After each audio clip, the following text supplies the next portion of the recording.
Hello, my name is James and I'm a product specialist here at Marin Acura in Corte Madera, California. Today I'm going to show you how the auto door lock feature in a 2025 Acura TLX works. So, how to get to the setting, we're going to go into settings, vehicle settings here at the bottom.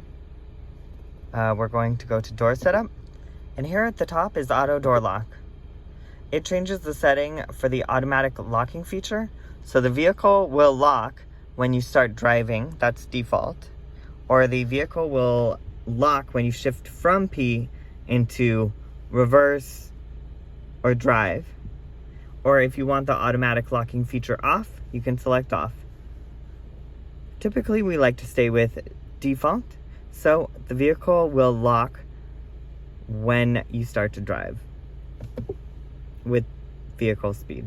And that's how you change the auto door lock feature in a 2025 Acura TLX.